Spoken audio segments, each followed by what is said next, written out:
Assalamualaikum warahmatullahi wabarakatuh. Apa kabar guys? Semoga dalam keadaan sehat ya. Nah, hari ini kita akan membahas tentang UML teman-teman ya. Kemarin kita sudah membahas tentang pemodelan. Nah, pemodelan itu apa? Salah satu contohnya yaitu adanya UML sebagai alat bantu kita dalam perancangan mendesain ya. Nah, jadi kita hari ini akan membahas tentang UML itu sendiri gitu. Nah, kita lihat ya. Outlet yang perlu kita ketahui nanti itu adalah pengantar UML, kemudian ada yang pengantar tentang SDLC, ya, System Development Life Cycle. Nah, hubungan antara UML dengan SDLC apa sih? Nah, gitu. Nah, seperti itu teman-teman. Yang pertama kita akan bahas dulu tentang pengantar UML, Unified Modeling Language, gitu ya. Nah, apa sih UML? Nah, ini kan tugas kalian ya, mencari di jurnal gitu ya, walaupun itu sebagian besar doang gitu ya, tidak terperinci juga. Tapi itu adalah biar kalian tahu dulu dasarnya tentang UML gitu teman-teman. Nah, UML merupakan suatu kumpulan teknik terbaik yang telah terbukti sukses dalam memodelkan sebuah sistem yang besar dan kompleks teman-teman. Nah, jadi ibaratnya dia ini adalah teknik terbaik gitu loh, suatu model yang sudah bagus lah intinya, yang digunakan untuk memodelkan sebuah sistem gitu loh. Nah, seperti itu kira-kira. Nah, itulah yang disebut dengan UML. Dia itu adalah pemodelan teknik gitu loh. Agar apa? Agar mudah nih kita dalam merancang, membangun, menganalisa gitu. Makanya diberikanlah yang namanya UML. Agar apa? Agar kalian mudah gitu loh. Intinya seperti itu. Nah, UML tidak hanya digunakan dalam proses pemodelan perangkat lunak, namun hampir dalam semua bidang yang membutuhkan pemodelan. Nah, jadi tidak hanya sebagai untuk membuat sebuah program aplikasi, tetapi juga dibutuhkan dalam sehari-hari ya, jika itu membutuhkan suatu pemodelan teman-teman. Kita bisa juga menggunakan UML ini gitu ya sebagai alat bantunya gitu. Nah, tujuan menggunakan UML itu adalah yang pertama adalah memberikan bahasa pemodelan yang bebas dari bahasa pemrograman atau rekayasa. Yang kedua, menyatukan praktek-praktek terbaik yang terdapat dalam pemodelan. Nah, yang ketiga, memberikan model yang siap pakai. Nah, yang keempat, UML bisa berfungsi sebagai sebuah cetak biru yang sangat lengkap dan detail. Nah, intinya dengan adanya UML itu akan memudahkan kita melihat sebuah pemodelannya. Misalnya kita dalam menganalisa, ya, kemudian apa yang dibutuhkan di sana ketahuan, gitu loh teman-teman. Nah, agar itu tidak hilang waktu kita menganalisa, maka kita buatkan modelnya. Nah, untuk memudahkan kita dalam memodel, maka diberikanlah kita bagannya, yaitu UML ini. Gunakanlah UML ini sebagai alat bantunya gitu loh. Buatkanlah di sini gitu loh intinya. Agar apa? Agar kalian lebih mudah dan tertata rapi lah yang kalian buat gitu loh. Dari rancangannya, menganalisanya, kemudian ke desainnya seperti apa. Nah, desainnya lagi yang biasanya itu kan lebih panjang lagi mendesainnya. Menjabarkannya itu adalah di desain sebelum diimplementasikan. Nah, itu butuh alat bantu kita di sana. Nah, salah satunya UML inilah alat bantunya agar kita benar-benar paham dalam mendesainnya. Karena desain inilah tempat yang paling sensitif. Kenapa? Salah dalam mendesain maka salah implementasi yang dihasilkan gitu loh. Tidak sesuai dengan yang didesain maka tidak sesuai pula lah yang implementasi gitu loh teman-teman. Nah, makanya kita perlu alat bantu yaitu UML inilah. Unified Modeling Language seperti itu. Kita lanjut. Sejarah dari UML. Nah, ini nanti dibaca aja lah ya teman-teman ya. Sejarahnya dari ini nih pokoknya ya. Dari orang tiga inilah pokoknya ya. Nah, dibaca aja. Nah, diagram dari UML ini gitu ya. Itu terbagi atas tiga. Ada structure diagram, behavior diagram, interaction diagram.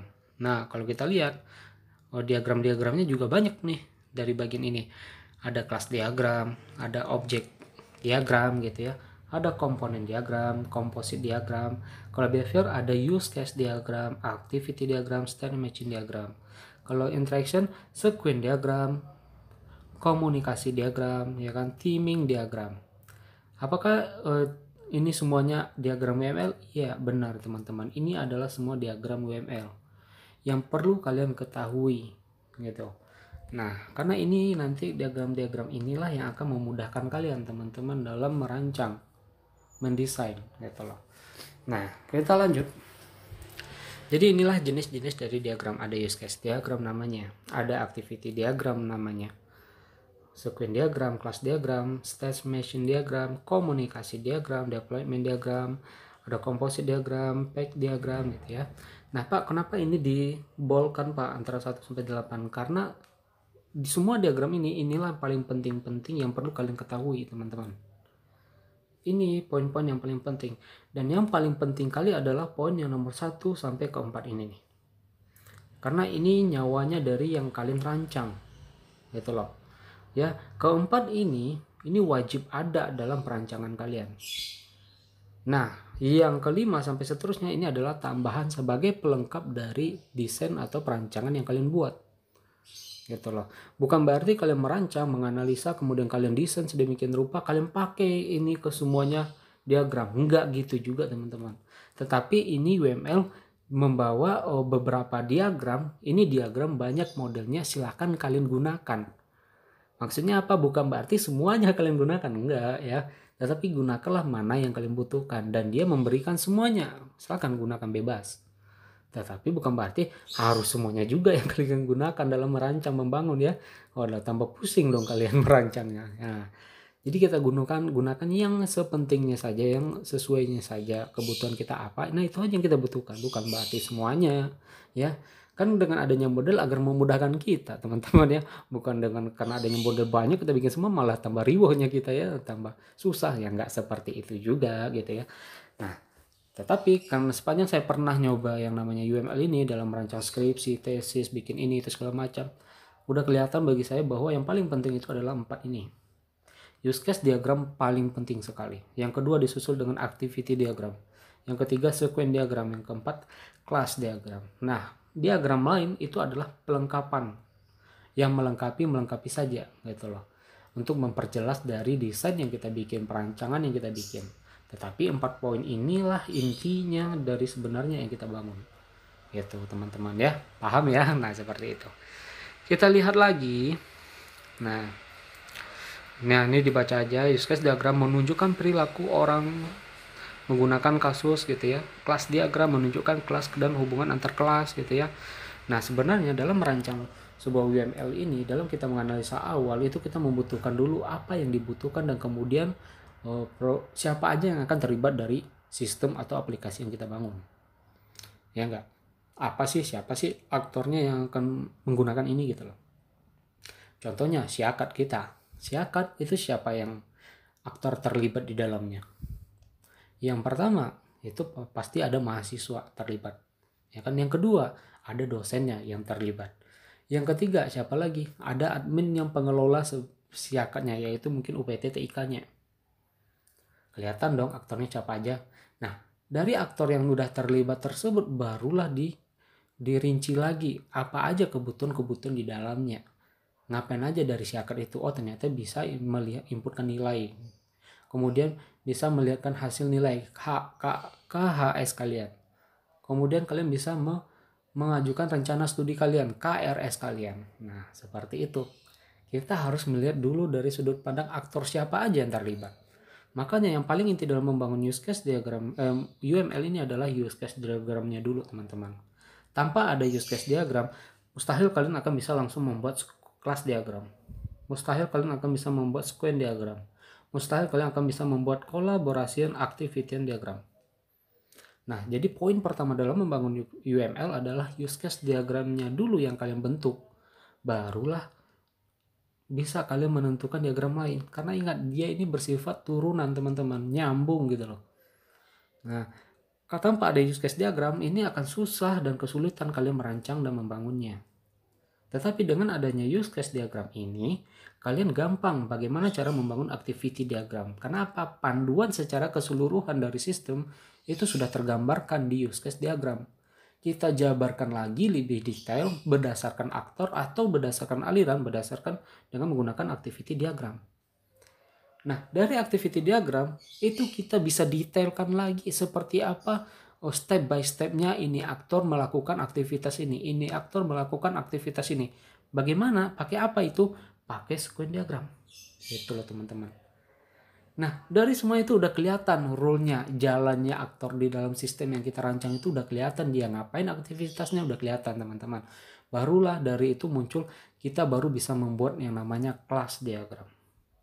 Class diagram apa? Class diagram adalah, ini sama seperti kalian belajar basis data, kalian pernah belajar ERD, Entity Relationship Diagram, yang ditentukan untuk membuat sebuah database.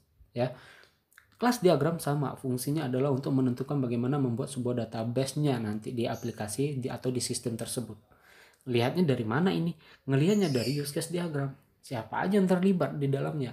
Tadi contohnya Syakat, ada dosen aktornya, ada mahasiswa aktornya, kemudian ada adminnya di sana, kemudian ada nama mata kuliahnya mungkin, ya kan? Nah, itu kan disimpan tuh. Nah, itu kalau bisa jadi Syakat, otomatis data kalian kita disimpan. Ada database tentang dosennya, ada database tentang mahasiswanya, ada database tentang mata kuliahnya. Nah, menangkap ya. Nah, itu dibuat dibuat di kelas diagram. Tapi dari mana dia melihat? Dari use case diagram yang udah kita bangun gitu loh. Nah, paham ya? 4 itulah poin yang paling penting, teman-teman. Selebihnya seperti deployment, komponen itu adalah pelengkap.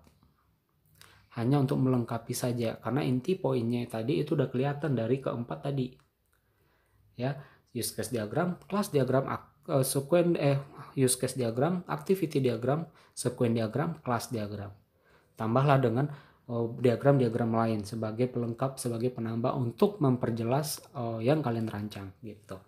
Paham ya teman-teman? Nah, ini adalah tools dalam membuat UML teman-teman ya. Ini adalah software-softwarenya. Jadi kalian nanti menulisnya bukan di atas kertas yang kalian tulis gitu ya, tapi ada aplikasinya, ada.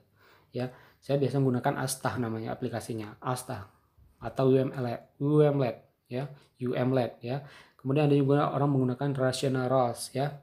Banyak yang digunakan. Ada Microsoft Visio gitu ya. Banyak orang menggunakan itu. Nah, kalau saya ya itu lebih gampang menggunakan Astah teman-teman ya.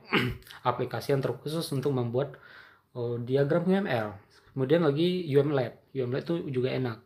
Memang dikhususkan untuk itu. Kalau rasional orang banyak juga menggunakan Rationaros, tetapi saya kurang suka aja gunain gitu ya, karena kurang enak aja digunakan, kurang user friendly. Ya, kalau Astah dan UMLab ini enak. Karena memang diperuntukkan untuk itu, kita tinggal ngedrag aja berdasarkan diagram apa sih yang mau kita bangun gitu loh. Misalnya use case, nah otomatis dia diagram use case, simbol-simbol dari use case itu yang keluar. Nah itu aja yang kita tarik, kita drag jadi gitu loh. Nah ya, sama seperti itu UML juga seperti itu. Karena setiap diagram itu mempunyai simbol dan fungsi yang berbeda-beda teman-teman. Jadi kita harus memahami satu demi satu gitu ya. Nah seperti itu. Perlu kalian install di laptop ini nanti Astah atau UML ya, tergantung kalian menggunakan yang mana gitu ya. Kita lanjut lagi. Nah, kemudian ada yang namanya SDLC, Software Development Life Cycle. Ini apa? Ini adalah SDLC adalah tahapan-tahapan pekerjaan yang dilakukan oleh seorang analis sistem dan programmer dalam membangun sebuah sistem informasi. Nah, langkah-langkah tahapan SDLC ini adalah standarnya, teman-teman ya. Dalam kita membangun, yaitu kita perlu adanya planning dulu. Kemudian baru masuk ke tahap selanjutnya, analisa dulu kebutuhannya apa, seperti apa yang mau dibangun. Yang kemudian baru masuk ke desain. Ya, dari apa yang udah kita ketemukan di analisa, kebutuhannya apa, yang mau dibangun seperti apa, kemampuannya seperti apa, barulah kita desain, teman-teman. Kita rancanglah sedemikian rupa gitu loh. Kalau hasil desainnya, ibaratnya kalau mendesain ini kan ibaratnya ini adalah coretan-coretan di atas kertas, sketsa di atas kertas yang kita coret yang akan kita implementasikan. Jika setelah selesai desainnya, barulah kita implementasikan. Kemana sih kita implementasikan? Karena kita anak komputer yang ujung-ujung bikin program, aplikasi atau web, pasti ke program gitu loh. Nah, disinilah implementasi, disinilah yang perlu kalian jabarkan. Disinilah kalian terjemahkan apa hasil desain kalian ke dalam bahasa pemrograman. Kalian buatkanlah aplikasinya gitu loh. Di mana diimplementasi? Karena tahapan implementasi tidak hanya membuat sebuah aplikasi dari hasil desain kalian, tetapi juga harus di testing gitu loh. Benar nggak? Sesuai nggak hasilnya? Gitu loh teman-teman ya. Sesuai nggak hasilnya dari desain yang kalian bikin? Sesuai nggak dari analisa awal yang rencananya mau dirancang seperti apa? Kita testing lagi. Nah, baru kita jalankan. Kalau misalnya ada kekurangan, kita evaluasi lagi. Makanya ada perputaran seperti ini gitu. Perputaran seperti ini. Ini adalah standar dari SDLC. Ada 4, planning, analis, desain, dan implementasi. Paham ya? Kita lanjut. Planning, ngapain sih gitu ya? Mengapa kita membangun sebuah sistem? Apa yang dibutuhkan? Sistem apa yang harus dibutuhkan? Kemudian analisa kita sejauh apa?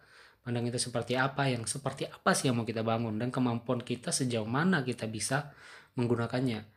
Jangan kita ingin membangun sebuah sesuatu sistem tetapi sumber dayanya kita nggak memadai. Maksudnya kita tidak tahu tentang itu gitu loh. Nah, hati-hati. Kita membangun sebuah sistem itu tergantung dengan kadar kemampuannya kita gitu loh. Kalau nggak ngerti, nggak paham ya jangan dipaksa gitu ya. Nah, akan kesulitan. Nah, disinilah tahapannya. Apa yang mau kita bangun di planning ini? Tahapan planning itu tahapan ada ingin apa sih yang mau kita rancang, atau mungkin ada user atau orang yang datang ke kita buatkan ini. Nah, planningnya di situ tuh berarti. Nah, kemudian pahami, yang kedua analisa, ya kan? Siapa, untuk siapa gitu loh. Dan kemudian seperti apa prosesnya yang mau kita bangun, dan tampilan hasilnya itu yang diminta mereka itu seperti apa sih gitu loh. Nah, seperti apa yang mau kita bangun, kebutuhannya apa. Nah, kalau misalnya dia ingin membuat aplikasi Android misalnya, ya kan, dia bikin aplikasi Android, ya kan, otomatis kalian akan memikirkan kira-kira ada nggak yang sanggup dari kita, siapa SDM yang bisa bahasa pemrograman Android. Yang kedua, aplikasi yang seperti apa yang mau kita bangun. Kalau misalnya di Android, otomatis softwarenya software yang Android, tidak mungkin Java yang kalian kenal, tidak mungkin VB, tidak mungkin bahasa C. Nah, berarti kita harus tahu SDM yang benar-benar memahami aplikasi software Android seperti Android Studio misalnya, atau Eclipse misalnya. Nah, itu kebutuhan analisa teman-teman ya. Kemudian namanya juga aplikasi otomatis akan menyimpan ke database. Nah, siapa yang paham di bidang database-nya? Kita harus memikirkan di tahap analisa. Kebutuhannya apa, masalahnya apa, terus bagaimana solusi atau jalan yang sekiranya nampak dulu di analisa gitu loh. Nah, seperti itu teman-teman ya. Kemudian yang ketiga, jika udah kebutuhan semua udah terpenuhi, apa segala macam kayaknya tercapai gitu ya, barulah masuk ke tahapan desain. Tahapan desain adalah bagaimana cara kita mendesainnya. Seperti apa yang mau dari user tersebut gitu loh. Seperti apa dia mau bikin Android yang seperti apa. Nah, kita desain lah, kita rancang lah sebaik-baiknya di sini. Ya. Desain interface-nya, kita tulis-tulis, coret-coret buku, data-data yang dibutuhkan apa, disinilah nanti kita susun rapi di desainnya. Ya, nah hasil desain yang udah kita rancang sedemikian rupa, entah berupa sketsa, karena kita menggunakan UML, mungkin kita menggunakan diagram-diagram UML sebagai alat bantunya gitu ya teman-teman. Nah, hasilnya tadi barulah udah ketemu, desainnya udah selesai, udah final, baru kita masuk ke tahapan implementasi, yaitu adalah penerjemahan dari hasil desain kalian ke dalam sebuah bahasa pemrograman, bahasa komputer. Otomatis apa di sini? Barulah kalian terjemahkan hasil desain kalian ke dalam bahasa pemrograman. Jadilah sebuah aplikasi yang diinginkan sesuai dengan user inginkan. Nah, seperti itu tahapannya. Nah, disinilah baru kalian testing dia. Kalian uji sesuai nggak dengan rancangan kalian, sesuai nggak dengan analisa awal, planning awal gitu loh. Makanya butuh namanya testing. Nah, dokumentasi dan instalasi gitu. Nah, seperti itu teman-teman ya. Nah, inilah tahapan dari SDLC. Nah, seperti itu. Kita lihat, nah ini ya planning tadi. Nah, sebenarnya sama ya seperti tadi. Kalian pahami aja. Planning itu adalah kita menentukan apa yang kita butuhkan. Apa yang mau kita rancang lah intinya, masih seperti itu. Apa yang mau kita rancang. Merupakan titik awal dari serangkaian aktivitas gitu ya. Yang mau kita rancang itu apa gitu loh. Planning gitu. Nah, kemudian kita harus banyak namanya merancang segala sesuatu, kita harus banyak observasi juga. Kadang di situ kita ketemu, oh ini nih kayaknya baru kita rancang gitu ya. Terkadang kita tidak perlu planning karena kadang ada aja customer atau user yang minta bikinin program, otomatis planningnya di situ tuh planningnya ya kan. Nah, seperti itu.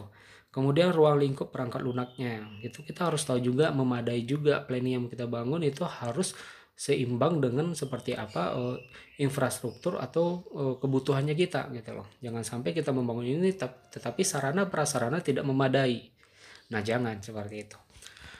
Planning sumber daya manusianya, kemampuan sumber daya manusia juga penting di sini. Jangan kalian ke hanya menerima tawaran orang tetapi tidak ada kemampuan di bidang itu. Nah, hati-hati juga seperti itu. Nah, seperti itu planning. Kemudian ada juga kata, ini nanti dibaca-baca aja ya. Nih. Kemudian juga ada nih, mana lagi nih? Analisis. Nah, analisis kenapa? Analisis sama seperti saya jelaskan tadi. Tahapan bagaimana cara kita menentukan memecahkan masalah tersebut. Kalau ada orang datang terus bikin ini, pecahkan masalahnya. Nah, itu tahapan kita adalah di analisis. Kita harus tahu dulu kebutuhan orang ini seperti apa, aplikasi yang mau dibangun seperti apa, kemudian memadai nggak kita yang bangun. Udah kelihatan nggak gambarannya bisa apa enggak. Nah, kebutuhan itu dianalisa. Komponen-komponen apa yang kita butuhkan itu dianalisa. Ya, konsepnya kepada kayak SDLC lagi analisa nih, ya kan?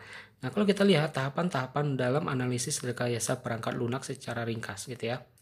Menentukan dan menganalisa masalah. Kita analisa dulu masalah apa, gejala apa, yang mau dibikin itu seperti apa. Kemudian menemukan prasyarat. Maksudnya adalah kita udah mencari kayaknya jalan alternatifnya seperti ini nih, kayaknya yang mau kita bangun seperti ini nih, kayaknya seperti ini deh. Nah, seperti itu. Kemudian barulah kita dokumentasikan, kita cari data-data yang kita butuhkan, kita kumpulkan data-datanya, maukah itu SDM-nya, apa sarana prasarananya untuk membangun ini gitu ya. Nah, dari ketiga tersebut itu ada alat bantu yang memudahkan kita ya, nggak lepas lagi dari UML tadi teman-teman. Ada use case diagram, ada data flow diagram misalnya, flowchart misalnya. Nah, seperti itu teman-teman ya, seperti itu. Nah, makanya nggak lepas dari sini analisa desain paradigma diagram itu sekarang ada 3 ya kan. Data oriented itu biasanya menggunakan diagramnya DFD, data flow diagram. Kemudian proses oriented menggunakan flowchart yang biasa kalian belajar ya di algoritma biasanya. Nah, kemudian yang sekarang bagaimana menghubungkan antara data oriented dengan proses oriented ya. Nah, kita lanjut lagi. Data oriented itu biasanya yang cocok untuk digunakan adalah DFD, data flow diagram. Nah, kalau proses oriented itu adalah flowchart teman-teman ya, yang biasa kalian belajar di algoritma gitu ya. Nah, bagaimana caranya menggunakan data oriented dan proses oriented digabungkan menjadi satu. Nah, gitu loh. Nah, apa yang cocok? Maka UML lah jawabannya gitu loh. Jadi UML ini itu adalah merangkup keduanya ini teman-teman. Makanya inilah yang paling enak sekarang digunakan untuk alat bantu perancangan sekarang gitu loh. Kalau dulu ada namanya alat bantu tradisional yang biasanya kita menggunakan alat bantu sistem informasi, biasanya menggunakan DFD ini. Ada yang namanya sebelum DFD ada konteks diagram, data flow diagram ya, tugas kalian itu ya yang di mereview jurnal gitu. Tetapi untuk pada sekarang ini orang lebih cenderung sudah menggunakan UML. Kenapa? Karena dia bisa menggunakan keduanya jadi satu, yaitu UML gitu. Nah, seperti itu. Makanya sekarang saya mengajarkan UML agar apa? Kita menyesuaikan dengan keadaan sekarang bahwa orang lebih mudah memang menggunakan UML ini, teman-teman. Bukan berarti ini tidak digunakan. Bukan berarti flowchart juga tidak digunakan, masih digunakan. Tetapi untuk yang lebih kompleks dalam perancangan atau membangun sebuah sistem atau aplikasi, itu adalah UML. Itu UML lah yang enak untuk digunakan sebagai alat bantunya gitu dalam merancang dan mendesain seperti itu. Seperti itu kira-kira. Kita lanjut lagi. Nah, tadi udah analisis, kemudian desain. Desain adalah ya ini mentransformasikan kebutuhan secara rinci lagi dari apa yang udah kita ketemukan di tahap analisa tadi. Analisa tadi udah ketahuan butuhnya ini, butuhnya ini, butuhnya ini. Memecahkan masalahnya udah ketahuan jalan solusi terbaiknya kayaknya gini, kayaknya gini, kayaknya gini. Nah, desain itu adalah mentransformasikannya lagi. Mengimplementasikan hasil dari analisa tadi. Kita ambil jalannya, kita ambilkan, kemudian kita buatkanlah desainnya seperti apa berdasarkan apa yang sudah kita analisa tadi. Nah, seperti itu desain. Nah, hati-hati dalam mendesain juga perlu dipikirkan juga. Jangan sembarangan mendesain. Ya, kita harus juga ngerti seperti apa yang dibutuhkan sebenarnya. Agar apa? Agar tidak kerja 2 kali, teman-teman. Ya. Terkadang kita desain kayak gini gitu ya, kalian langsung implementasikan, jadi kalian bikin langsung program aplikasinya.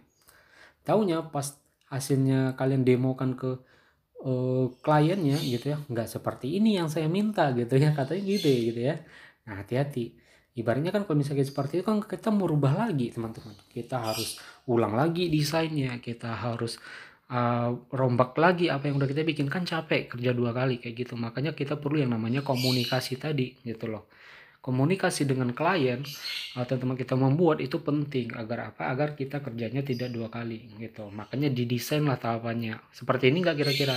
Biar kita kerjakan nih implementasinya lagi gitu loh. Kalau iya katanya udah oke, nah kerjakan. Agar apa? Agar kita meminimalisir risiko. Tidak kerja 2 kali. Inti seperti itu. Desain gitu ya. Kemudian barulah masuk ke tahapan implementasi. Implementasi adalah ranahnya kalau desain udah selesai barulah kita buatkan programnya.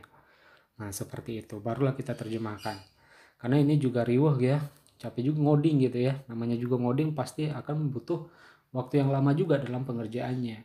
Karena kita mentransformasikan bahasa manusia ke dalam bahasa komputer agar menjadi sebuah aplikasi yang dibutuhkan oleh kliennya tadi gitu loh.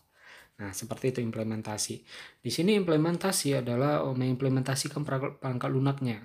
Nah, disinilah tahapan kita menguji nanti jika tahapan yang kita bangun, aplikasi yang kita coding udah selesai nih misalnya, barulah kita uji. Kita lihatkan ke klien kita, seperti ini enggak aplikasinya, kita jalankan, kita demokan di situ. Nah, seperti itu. Andaikan oke, maka benarlah yang kita rancang gitu teman-teman. Sesuai dengan analisa awal, sesuai dengan planning awal gitu loh. Nah, seperti itulah tahapan implementasi. Bahwa implementasi adalah tahapan akhir dalam kita menganalisa, merancang, dan mendesain tadi. Nah, tetapi kenapa tadi berputar kembali ke tadi lagi ke planning? Jika sewaktu-waktu, misalnya mungkin program ini oke di tahun sekarang, tahunnya tahun kedua, tahun ketiga dijalankan ternyata mulai ada kekurangan dari program ini. Misalnya jadi dari perusahaan tersebut nambah bagian ininya belum ada. Nah, berarti kita evaluasi lagi teman-teman ya. Aplikasi kita tambahkan lagi perancangannya, kita desain lagi ulang.